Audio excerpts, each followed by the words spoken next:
Hola amigos bibliófilos, y hoy seguimos con la crónica de los Capetos, la venganza.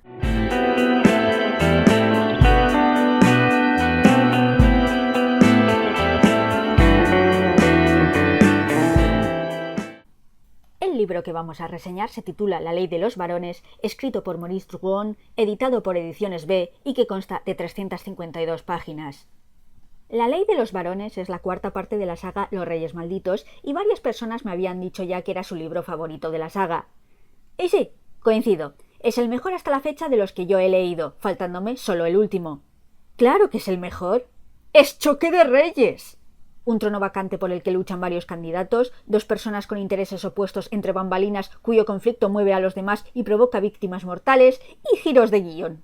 Lo único que le falta es una bruja pariendo un ser de sombra. Pero, como es costumbre, vayamos al resumen. El rey ha muerto. ¡Larga vida al rey! En cuanto sepamos quién es, porque se ha abierto el periodo de regencia. Sí, teóricamente la heredera al trono debería ser Juana, hija de Luis el Obstinado, pero su paternidad se pone en duda. ¡Rápido! ¡Haced una prueba de ADN! Es el siglo XIV. Su paternidad seguirá estando en duda. Sobre todo porque ello favorece la ambición de Felipe, hermano de Luis, que quiere el trono de Francia más que yo una docena de donuts de chocolate en estos mismos instantes.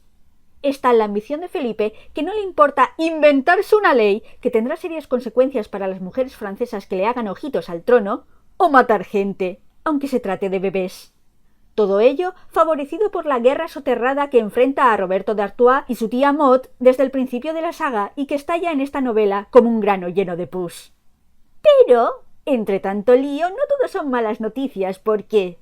¡Habemos papam! Sí, por fin, costó, pero aquí está, tras un largo cónclave. Bueno, con Tapia. La primera parte de la saga iba de cómo funcionaba un gobierno autoritario y bien engrasado. La segunda hablaba sobre los peligros de pasarle la empresa a un hijo tonto. La tercera de que, o purga o pa' casa. Este cuarto libro tiene como tema... El poder siempre se justifica a posteriori. No es tanto que accedas al poder porque te toca, sino que si accedes a él vas a crear el relato de que te tocaba a ti para justificarlo. Y nada lo explica mejor que el hecho de que Felipe se inventó una ley para impedir el curso normal del linaje dinástico. Su hermano Luis había fallecido. La heredera al trono natural era su hija Juana, de quien se dudaba el parentesco, sí, pero hasta que la reina viuda Clemencia diera a luz, era la heredera legítima. Si Clemencia daba a luz un niño, entonces el bebé sería rey. Esto era así. El heredero varón tenía preferencia, a pesar de nacer más tarde. Menos mal que estamos en el siglo XXI y eso ya no es posible, ¿eh, Leonor? La cuestión es que si el bebé que iba a nacer fuera chica, Juana seguiría siendo la heredera.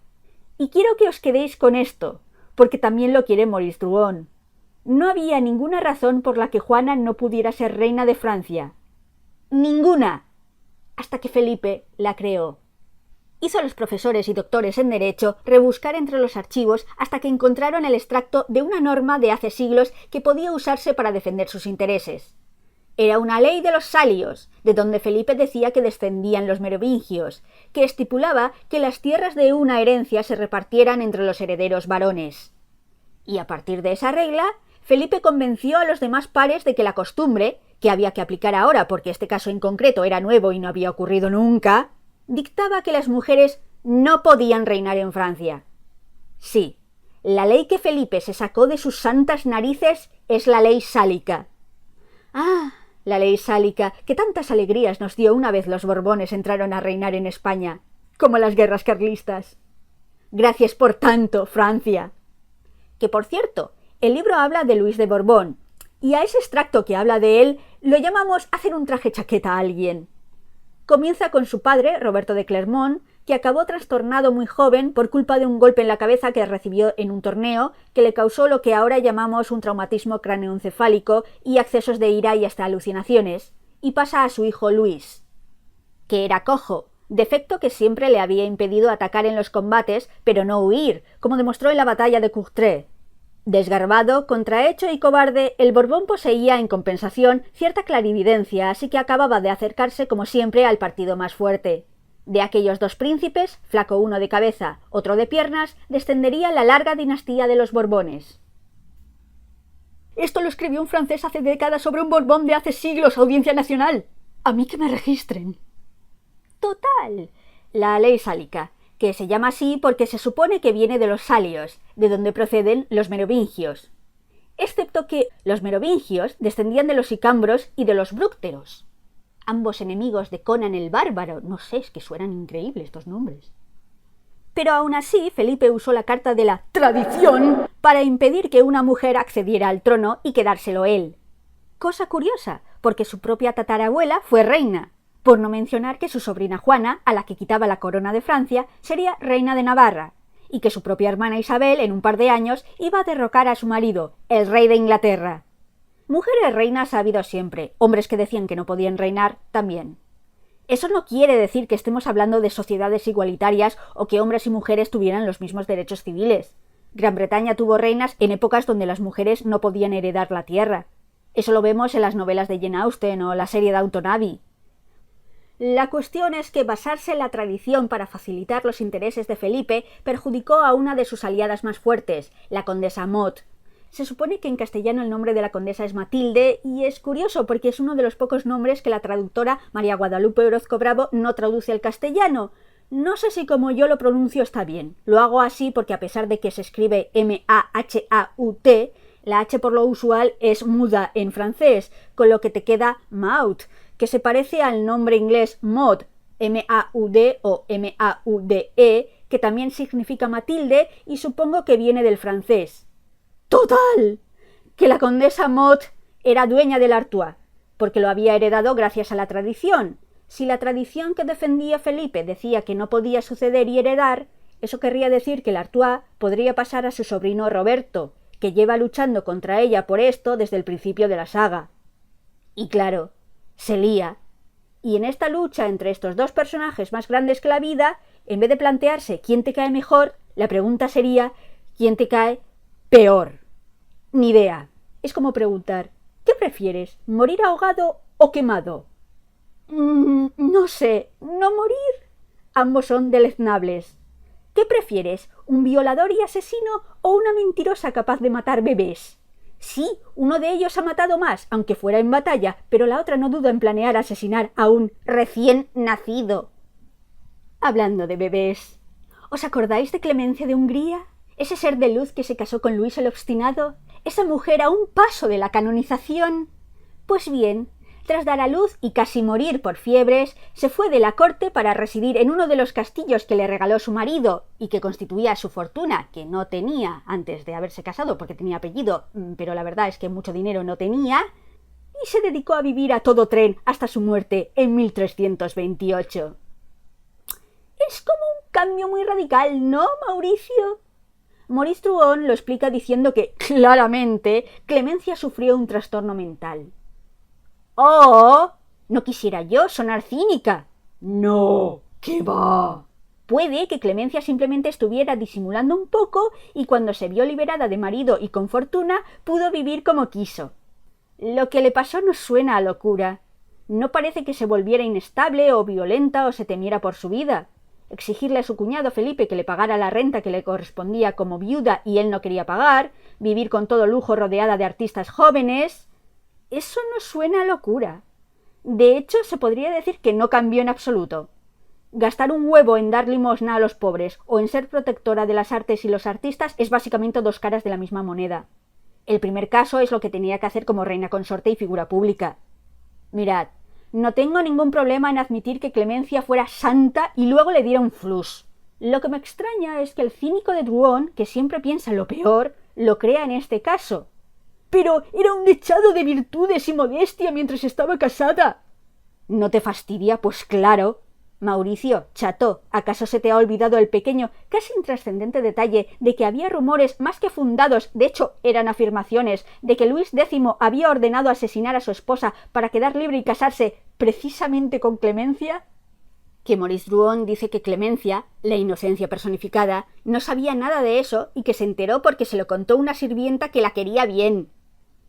Mira, imaginémonos por un momento que Clemencia de verdad vive en el mundo de la piruleta y que cree en Papá Noel a sus 22 años. Clemencia fue criada por y vivía con su abuela María de Hungría, Una mujer interesante. ¿Sabíais que su madre era pagana? ¿Me quieres decir que María no sabía de esos rumores? Y la dejó casarse así, sin avisarle ni nada, porque era una malísima persona. Es más fácil creer que Clemencia era una noble normal, que había sido educada para ser buena consorte, y una vez se quedó viuda, viendo que estaban muriendo reyes como moscas, decidiera largarse y vivir su vida. ¿Para qué complicarse? Pero Mauricio no podía decir eso, porque entonces todo el relato, el tema de la saga, se va a tomar viento. Porque lo que Maurice Druon quiere dar a entender es que todo el mundo luchaba por el trono de Francia, y una vez has catado el poder, ya no lo vas a querer dejar. No puedes tener a Clemencia siendo sensata y teniendo 2 dedos de frente y diciendo «Paso de la corona francesa, prefiero pegarme la gran vida», así como si fuera un Faramir cualquiera. Ese anillo yo no lo quiero, apártalo de mi vista. Así que tiene que ser santa y luego darle una pedrada a la cabeza, de tal forma que el Papa tiene que escribirle cartas pidiéndole por favor que relaje las tetas. Ah, sí, el Papa. ¡Que hay nuevo pontífice! Uno de mis personajes preferidos se pone el anillo del pescador, utilizando el truco más antiguo del manual. No puedo creer que los demás cardenales cayeran en una trampa tan obvia. Soy viejito y estoy enfermo. No me queda mucho. Llevamos encerrados mucho tiempo. Si me eligierais podríamos salir. Si es que puedo sobrevivir hasta la próxima votación. Es que no llego ni al viernes. Y claro, los muy tontos le votan y el tipo no solo no se muere, sino que disfruta de uno de los papados más largos de la historia, con el nombre de Juan XXII. También fue controvertido, con, entre otras cosas, sus ideas sobre la visión beatífica. 642 años más tarde, otro conclave elegiría a otro papa por considerar que era ya muy mayor y no causaría problemas. Este papa se haría llamar Juan XXIII y revolucionaría la Iglesia con el Concilio Vaticano II. Creo que nunca más un papa se llamará Juan. Es mucha responsabilidad. Aparte de sus curiosas ideas sobre quién iría al infierno cuándo, Juan XXII fue un gran gestor y enriqueció las arcas de la Iglesia vendiendo bulas papales ingeniosamente. Y sobre las bulas, precisamente, habla una de las notas a final de capítulo de la novela. La Iglesia romana nunca ha vendido la absolución, como frecuentemente han pretendido sus adversarios, pero ha hecho pagar a los culpables, lo que es muy diferente, el precio de las bulas recibidas para atestiguar que habían sido absueltos de su falta. Estas bulas eran necesarias cuando, habiendo sido público el delito o el crimen, era preciso probar la absolución para poder recibir de nuevo los sacramentos.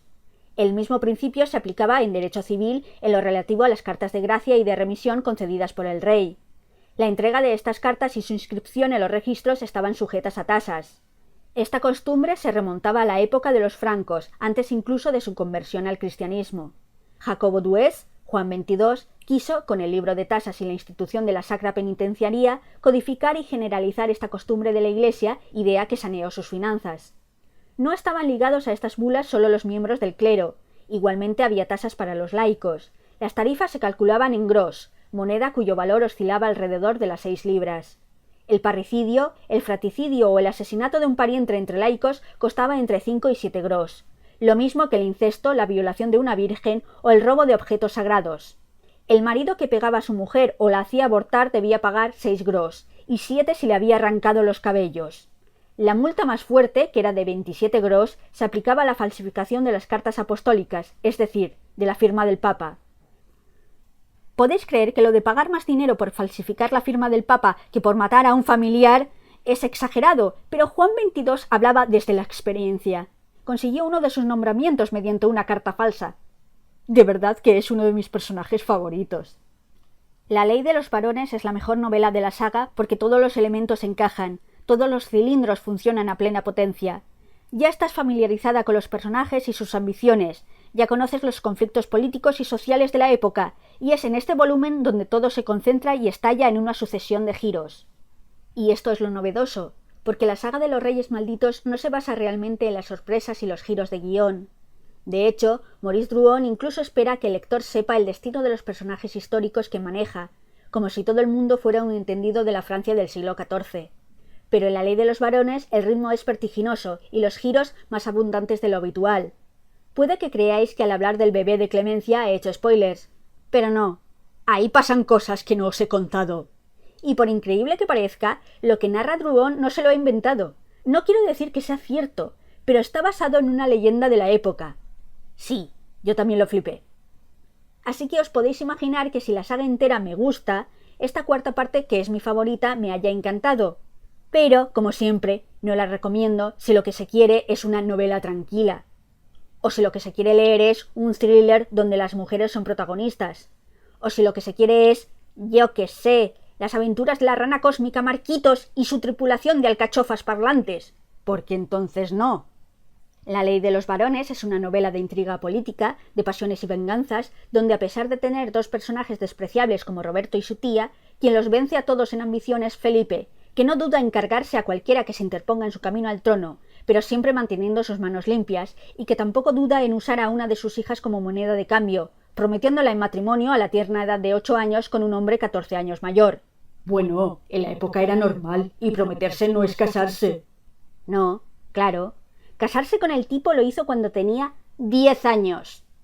Ahí te mueras de una cagalera, Felipe. Y bueno, con esto me despido ya porque me ha salido larguísimo. Así que espero que os haya gustado o al menos entretenido. Y como siempre, gracias por estar ahí, escuchándome. Hasta la próxima vez. Adiós.